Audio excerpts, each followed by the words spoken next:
রাখাইনে মানবিক করিডোর নিয়ে কোনো আলোচনা হয়নি এবং হবেও না, স্পষ্ট জানিয়েছেন জাতীয় নিরাপত্তা উপদেষ্টা খলিলুর রহমান। আজ এক সংবাদ সম্মেলনে তিনি বলেন, জাতিসংঘ চাইলে কেবল মানবিক সাহায্য পৌঁছে দিতে বাংলাদেশ সীমিত সহায়তা দিতে পারে। করিডোর তৈরি কিংবা নিরাপত্তা বিঘ্নিত হয় এমন কিছু বাংলাদেশ কখনোই গ্রহণ করবে না। গৃহযুদ্ধে পর্যুদস্ত রাখাইন রাজ্যে মানবিক সহায়তা পৌঁছে দিতে বাংলাদেশের কাছে জাতিসংঘ করিডোর চেয়েছিল।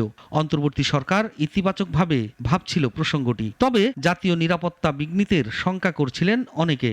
কথা উঠেছে, এই সিদ্ধান্ত নিতে পারে কেবল নির্বাচিত সরকার। আজ ফরেন সার্ভিস একাডেমিতে সংবাদ সম্মেলনে এই বিতর্কের বিষয়ে স্পষ্ট বক্তব্য দিয়েছেন জাতীয় নিরাপত্তা উপদেষ্টা ডক্টর খলিলুর রহমান। জানান, করিডোর বলতে সাধারণত যুদ্ধ বা দুর্যোগপূর্ণ এলাকায় লোকজন স্থানান্তরের ব্যবস্থা বোঝায়, কিন্তু রাখাইনে বাংলাদেশ এমন কিছু করছে না। করিডোর নিয়ে কারোর সঙ্গে কোনো ধরনের কথা বলি নাই এবং আমরা বলবো না।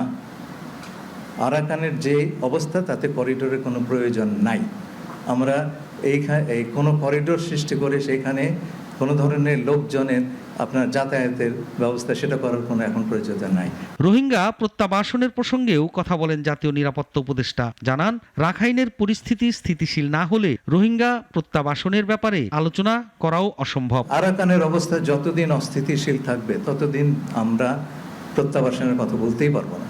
আর প্রত্যাবাসনের কথা যদি নাই বলতে পারি, তাহলে তো প্রত্যাবাসন কৌশল নিয়েও কোনো কথা বলতে পারবো না। এ সময় তিনি আরো জোর দিয়ে বলেন, মানবিক করিডোর নয়, বরং এটি মানবিক সহায়তার একটি চ্যানেল মাত্র। এতে বাংলাদেশের কোনো সামরিক বা রাজনৈতিক উদ্দেশ্য নেই। হিসাব আমাদের সোজা, সেটা হচ্ছে রোহিঙ্গাদের ফেরত যেতে। জাতীয় নিরাপত্তা উপদেষ্টা জানান, জাতিসংঘের প্রস্তাব বাস্তবায়নের আগে রাখাইনের যুদ্ধ বন্ধ এবং রোহিঙ্গা অন্তর্ভুক্তি চিহ্নিত না হলে বাংলাদেশ কোনো সহায়তা দেবে না। আমরা বারে বারে এই সমস্ত জিনিস ফাজলামি সহ্য করতে পারবো না। সাইফুল শাহিন, নাগরিক, ঢাকা। ওয়ালটন আবারও মিলিনিয়ার অফারে ওয়ালটন ফ্রিজ কিনে আপনিও হয়ে যেতে পারেন মিলিয়নিয়ার।